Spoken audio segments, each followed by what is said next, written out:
Hello, hello les amis, j'espère que vous allez bien. Ici Morel. Je suis encore heureux de vous retrouver. Ça fait déjà quand même quelques temps que vous n'avez pas eu d'épisode de ma part. Aujourd'hui, ce ne sera pas seulement parlons drague, mais parlons de la vie en général et surtout parlons de notre vision. Parlons de notre objectif. Vous savez que j'ai plusieurs thèmes sur lesquels j'interviens, notamment la drague, les relations amoureuses, mais également notre vie de chrétien, aussi notre vision, le leadership et l'entrepreneuriat. Je rends grâce à Dieu de ce qu'il me donne de pouvoir quand même avoir à cet âge où quand même avec ces expériences-là, une large vision sur ces différents pans de ma vie que je viens de citer. Aujourd'hui, je veux parler avec vous de comment découvrir sa vision et marcher dans cette vision. Je disais à quelqu'un que beaucoup d'entre nous, nous sommes comme déçus, ou du moins nous vivons une vie sans saveur.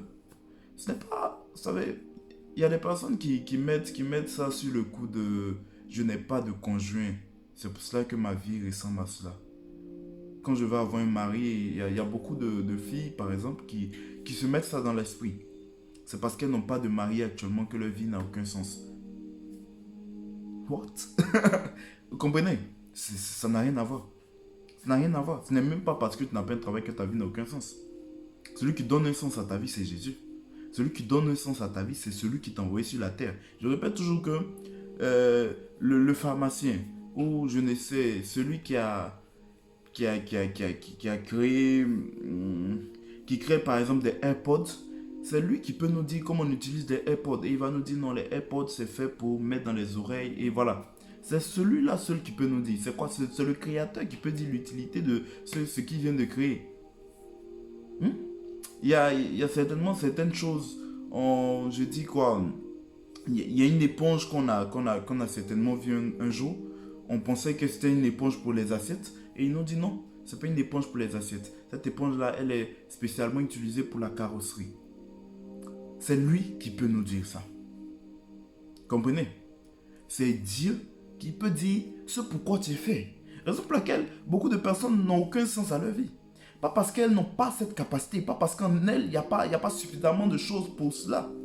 Mais c'est juste qu'elles ne sont pas encore retournées vers celui qui les a créées. Du coup, qui va leur dire ce pourquoi elles sont faites? Vous comprenez? Aujourd'hui, je veux parler de la vision. Je veux parler de la vision. Certainement, toi, tu t'es retenu vers ton Créateur. Certainement que tu as donné ta vie à Jésus. Et si toi, tu ne l'as pas fait, écoute, tu as encore le temps. Quelqu'un disait, si tu donnes ta vie à Jésus et que à ta mort, cette histoire de Jésus n'existe pas, cette histoire de vie après la mort n'existe pas, paradis, enfer n'existe pas, tu n'as rien perdu. Par contre, si tu ne l'as pas fait, tu auras tout perdu. You can try it. Tu peux essayer. Tu peux essayer. Du coup, voilà ce que je veux vous dire aujourd'hui. Comment retrouver sa vision? Comment retrouver sa vision? Qu'est-ce qui fait qu'à un moment donné, toutes les choses te poursuivent? Qu'est-ce qui fait que la grâce t'accompagne? Qu'est-ce qui fait qu'à un moment donné, la Bible me dit, et ça c'est le secret que je vous ai donné même avec, pour ceux-là qui me suivent depuis un moment, quand je fais les épisodes sur Parlons Drague, il y a des techniques que j'énumère chaque jour.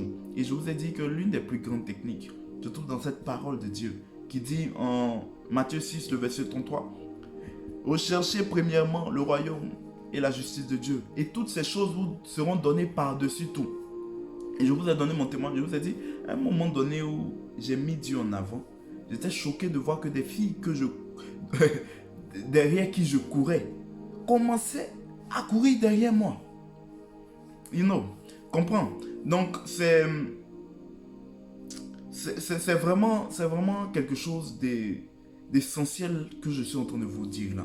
Quelque chose d'essentiel que je suis en train de vous dire là. Il y a un secret dans cette parole qui dit, recherchez premièrement le royaume et la justice de Dieu, et toutes ces choses seront données. En fait, c'est une continuité qui fait ton bonheur. C'est une continuité, effectivement, c'est pas juste rechercher et ton bonheur sera là, non. Mais la Bible me dit que le bonheur et la grâce t'accompagneront. Ils accompagneront quoi? Le fait que tu ailles, le fait que tu sois en train de rechercher pleinement le royaume et la justice, le fait que ce soit ça qui est ton premier réflexe, le fait que ce soit ça qui passe en premier, le fait que ce soit ça qui est ta priorité, ça implique automatiquement, et ça se fait vraiment automatiquement, le bonheur et la grâce t'accompagnent. Le bonheur et la grâce t'accompagnent. Écoute-moi. Mais tu te demandes certainement, qu'est-ce que ça veut dire? Qu'est-ce que ça veut dire concrètement? Rechercher le royaume et la justice de Dieu. Ça veut dire quoi? Belle question. Rechercher premièrement le royaume et la justice de Dieu. Est-ce partir à l'église? C'est ça, effectivement, rechercher le royaume et la justice de Dieu. Je vais te dire comment le Seigneur m'a permis de comprendre ça sur cette terre que nous vivons. Actuellement, tu vis sur la terre. Ton potentiel spirituel, ta connaissance spirituelle doit te permettre d'impacter la terre, les familles, l'environnement où tu vis. C'est de ça qu'il s'agit. Jusqu'ici, tu es encore sur la terre. Du coup, ton impact, il est sur la terre. C'est trop important pour Dieu. Au point d'avoir amené son fils se faire tuer pour sauver les humains. Donc, ton impact est sur la terre. La terre, vraiment, j'ai envie de dire, coûte cher à Dieu. Les humains coûtent cher à Dieu. Nous coûtons cher à Dieu. Du coup, ce que tu dois rechercher, cette justice de Dieu, ce royaume qu'il faut rechercher, il est d'abord sur la terre. Qu'est-ce que c'est concrètement? C'est le plan que Dieu a conçu pour son peuple au travers de ta vie. Il a dit, Isaïe, c'est peu que tu sois mon serviteur seulement pour élever les tribus d'Israël. Je t'envoie jusqu'aux extrémités de la terre. Tu as un rôle à jouer dans la vie de tes proches. Tu as un rôle à jouer dans cette nation. Tu as un rôle à jouer dans ta commune. Tu as un rôle à jouer dans ton quartier. Et ce rôle-là, je vais te l'apprendre aujourd'hui. Il n'est pas d'aller à l'église uniquement. Effectivement, à l'église, on grandit spirituellement. On développe certaines connaissances. On nous apprend des valeurs. C'est là qu'on entend la parole de Dieu. C'est là qu'on apprend à reconnaître la voix de Jésus. Et c'est bien. Quand ça finit, quand tu as pris ce package, c'est Paul, lorsqu'il a été formé, il est parti en mission. Donc, première chose dans le royaume que Dieu te demande, il y a annoncer l'évangile. Si tu remarques bien, si tes actions se dirigent vers des chrétiens uniquement, tu n'as pas encore commencé à annoncer l'évangile.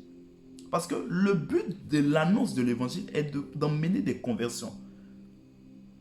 Tu ne convertis pas quelqu'un qui est déjà converti.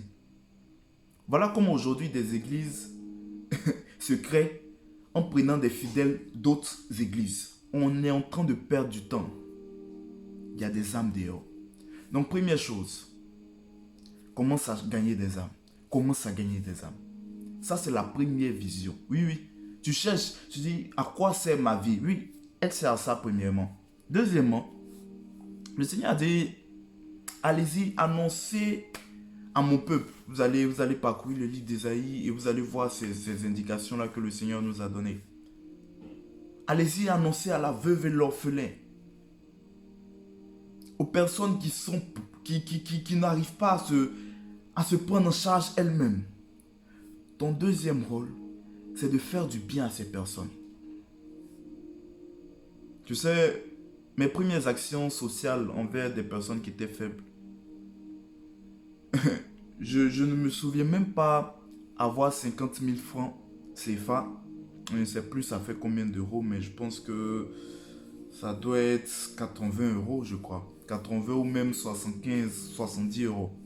Je ne me souviens même pas avoir ça en poche par mois. Mais je me souviens d'une chose que j'avais. C'est que j'avais ça en cœur. Je savais que c'était une vision. Il fallait faire du bien aux personnes. Tu ne dois pas être une association, une ONG pour le faire. Non. Librement, il y a tant de personnes qui souffrent autour de toi et qui attendent ce geste-là de ta part. J'ai dit quoi? La vision, c'est ce qui donne sens à ta vie. C'est ce qui fait que tu es épanoui.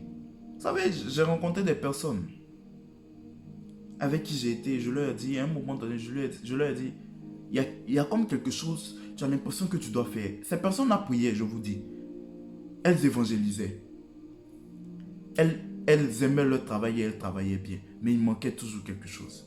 Lorsqu'elles ont commencé à faire des dons, lorsqu'elles ont commencé à avoir une main charitable, c'est comme si elles étaient épanouies. Elles étaient heureuses. Le bonheur a commencé à les accompagner. Ça fait partie de ta vision. Et maintenant, le troisième point, il est plus large. Le troisième point, il est plus large. Donc, lorsque vous avez mis ces deux choses-là dans votre programme de destinée, il ne suffit pas, et c'est pour ça que je vous ai donné les montants que j'avais lorsque je commençais à faire des actions. J'ai compris que tant que je pouvais manger, je pouvais aussi donner à manger. Je pouvais aussi partager ce que j'ai à manger. Tant que je pouvais m'habiller, je pouvais aussi aider quelqu'un à s'habiller. Ces actions ne sont pas financières. Je ne suis pas en train de te parler d'argent. Il y a des personnes qui ont juste besoin d'une couverture. Des personnes ont juste besoin d'une chaussure. Tu en as plusieurs. Vas-y, commence par là. Commence par là. Si tu penses que donner de l'argent est difficile pour toi, peut-être parce que tu es dans une période financière, voilà, tu peux commencer par là. Et maintenant, le troisième point, il est plus large. C'est là où certaines personnes diront, mais ça n'a rien à voir avec Dieu. Bon, c'est dommage.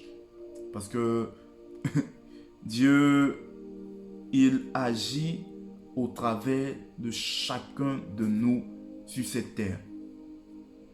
Et là maintenant, je veux te parler de l'impact que tu dois avoir. L'impact que tu dois avoir. Rechercher cette justice de Dieu là, c'est là où ton cœur t'emmène. Il y a quelqu'un qui est porté vers la médecine depuis tout petit. Tu es porté vers la médecine. Tu aimes apprendre ces choses-là. Et tu as pour but de soigner des personnes demain. Ok, vas-y à fond. Vas-y à fond. Ta vision s'y trouve.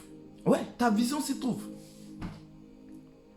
Non, ce n'est pas parce que tu n'es pas pasteur pour imposer des mains que Dieu n'agit pas au travers. Non, non. I'm sorry, mais les pasteurs ne pourront pas tout faire. C'est pour ça que Dieu a mis en place, il a donné l'intelligence à des médecins. Quand bien même il y a des maladies qui ne seront guéries que par la puissance de Dieu au travers des pasteurs, il y en a d'autres qui le seront par des médecins. Et il faut des médecins. Mais il faut des médecins remplis de la présence de Dieu. Du coup, ce qui monte dans ton cœur est réel. Ça vient de Dieu. Mais quel type de médecin tu seras? Est-ce que tu vas élever? Vous savez, j'ai rencontré un homme bien. Lorsque j'étais encore plus jeune, je crois que j'avais 15 ans. Et cet homme-là m'a dit un jour, il m'a dit, Loïc, tu sais, Loïc c'est mon deuxième prénom. Il m'a dit, Loïc, tu sais, lorsque je reçois les patients, je parle d'abord à leur ange gardien afin qu'ils touchent leur âme. Parce que je pense que leur âme est plus importante que leur corps. Waouh, waouh, waouh. Je ne sais pas si tu comprends ce que je suis en train de te dire. Tu te dis que tu n'es pas en train d'impacter. Non. C'est quoi c'est la musique qui te plaît. Tu veux être quoi? Tu veux être producteur. Tu aimes bien faire des beats, les instrumentaux pour permettre aux gens de danser sur la musique. Tu aimes chanter. Je veux te dire quoi? Tu aimes vendre, tu aimes le commerce, tu aimes revendre des voitures et tu te dis, ça n'a rien à voir avec Dieu. Non, comment ça n'a rien à voir avec Dieu? Dans ton domaine, là où ton cœur est poussé, bien évidemment, si tu n'es pas en train de faire quelque chose qui atteint à la planète, c'est-à-dire l'écologie, qui n'est pas en atteinte avec l'être humain, tu n'es pas en train de faire du mal à une personne et que tu sais toi-même au fond de toi, Dieu, c'est pas Dieu qui va descendre pour te dire. Il y a des personnes qui me disent, est-ce que dans la Bible c'est écrit qu'il ne faut pas fumer? Est-ce que c'est dans la Bible? Non, non, non, non. Je pense que Dieu nous a donné la sagesse, bien aimé. Il y a quand même certaines choses que nous pourrons avoir en retrait. Et pour cela, Dieu n'a pas besoin de descendre pour venir nous dire quoi que ce soit. On n'a pas besoin du Saint-Esprit pour ça. Il t'a donné cette intelligence et cette sagesse pour pouvoir agir de la bonne manière. Donc, c'est ce que je veux vous dire aujourd'hui. C'est ce que je voulais vous dire aujourd'hui. Toi qui recherches ta vision, vous savez, généralement, je rencontre des personnes et je vois qu'elles dessinent bien. Je dis, mais qu'est-ce que tu attends? Ça fait un an que tu cherches du travail, mais tu dessines bien. Mais ce talent, waouh, waouh, waouh. Ce talent peut être utilisé extraordinairement. Je veux dire quelque chose à quelqu'un pour terminer. Lorsque tu as l'impression que tu ne connais pas ta vision, il y a deux choses que tu dois faire. Aider quelqu'un à accomplir sa vision. Identifie quelqu'un qui connaît déjà sa vision et aide-le à accomplir sa vision. Deuxièmement, commence à apprendre. Apprends sur tout ce qui va te servir dans ta vie. Non, je suis sérieux. Apprends. Les chrétiens ont trop laissé Dieu faire les choses. Il y a l'un de ces hommes de Dieu là qui m'a formé, le fondateur Daniel Aka, qui nous disait toujours, Dieu ne fera jamais ce qu'il sait que tu dois faire et ce qu'il t'a demandé de faire. Comprenez? Il y a des choses que tu peux faire, il y a des choses d'ailleurs mais que tu dois faire. Dieu ne le fera pas. Et s'il t'a dit même de le faire, il ne le fera pas non plus. Il a dit en Jean 14, vous ferez ce que j'ai fait et même de plus grandes choses. Vous ferez. Je ne viendrai pas faire pour vous. Vous ferez. Vous ferez. Il y a un moment donné, il faut grandir. Vous savez, c'est la maturité que de ne pas remettre tout entre les mains de Dieu. Je remets entre les mains de Dieu. Cette mentalité qui nous met en retard. Il faut vous réveiller. Il faut vous réveiller. Il faut vous réveiller. Et il faut produire un impact à partir d'aujourd'hui. Dieu vous attend, Dieu nous attend. Il faut que cela monte en votre cœur. Vous avez des talents, vous avez des idées. Vous attendez quoi? Le voir en songe. Entendre par une voix, non, c'est de l'enfantillage. C'est de l'enfantillage. Levez-vous. Levez-vous. Dirigez votre vie. Ne laissez pas les choses vous arriver. Faites arriver les choses. Ça, je ne sais pas si vous avez compris ce que je viens de vous dire. Vous devez être acteur de votre vie et non spectateur. Lorsque les choses arrivent, vous pensez que c'est Dieu qui les fait arriver. Pourquoi vous dites ça? Non, mais si vous n'êtes pas en train d'agir, d'autres personnes vont le faire. Et ce n'est pas Dieu. Parce que Dieu vous a demandé de le faire. Dieu vous a dit de prendre le contrôle. Effectivement, il sera là pour vous aider lorsque vous ne pourrez pas. Mais lorsque vous avez la capacité, alors faites-le. Faites-le. Que Dieu vous bénisse. Que Dieu vous fortifie. Qu'il vous donne la claire vision de ce que vous devez faire et la force de l'accomplir. Retenez bien ces deux choses. Lorsque vous n'avez pas, vous ne connaissez pas votre vision. Lorsque vous ne savez pas ce que vous êtes appelé à faire. Lorsque vous êtes quand même tiraillé entre plusieurs choses. Vous ne savez pas par où commencer. Non. Calm down. Vous avez deux choses que vous pouvez faire. Allez-y, aidez quelqu'un qui a déjà reçu sa vision. Et investissez-vous à l'aider à accomplir cette vision. Dieu vous répondra. Parce que il y a une vision qui est pour toi d'accomplir la vision de quelqu'un d'autre. Oui, effectivement, ça paraît bizarre. Il y a des personnes qui veulent avoir elles-mêmes, non. Parce que ce que je suis en train de dire est très simple. La preuve, vous recherchez tous un travail, mais ce travail, c'est l'entreprise de quelqu'un. C'est l'entreprise de quelqu'un. Donc, vous êtes en train de travailler à l'accomplissement de cette vision. Donc, il n'y a rien de spectaculaire dans ce que j'ai dit. Donc, voilà. Et la deuxième chose, c'est que vous devez apprendre. Apprenez sur tout. Apprenez sur votre mariage. Apprenez sur comment être un bon père, une bonne femme. Apprenez sur comment être une bonne mère. Apprenez sur comment vendre. Aujourd'hui, on est dans le monde digital, écoutez. Remettez-vous à jour. Comment je peux étendre mon business. Comment je peux me faire connaître. Comment mener un entretien. Comment ne pas le subir. Comment savoir me vendre. Comment me comporter au travail. Comment savoir développer mes capacités. Apprenez l'anglais. Apprenez. Formez-vous. Que Dieu vous bénisse. Que Dieu vous bénisse. C'était moi. Et retrouvez-moi sur ma page. Vous savez, j'ai sorti mon nouveau single. Ou du moins, il est déjà pratiquement en ligne. Et il sort le 3 avril. Dès le 3 avril, nous allons célébrer. Le titre, c'est Louange à Yahweh. Louange à Yahweh, comme son nom l'indique. Nous allons célébrer. Vous allez voir que c'est une rythmique un peu zouk, juste pour danser, pour célébrer Yahweh, pour bouger. Et c'est la Pâque, c'est là où notre Jésus ressuscite. Du coup, nous voulons profiter de ce moment-là pour adorer, pour danser, pour célébrer Dieu. Je t'invite toi également à te connecter, à déjà liker les posts sur Morel Aka. Morel Aka, pareil, Facebook, YouTube et Instagram. On reste disponible. Shalom, shalom, shalom.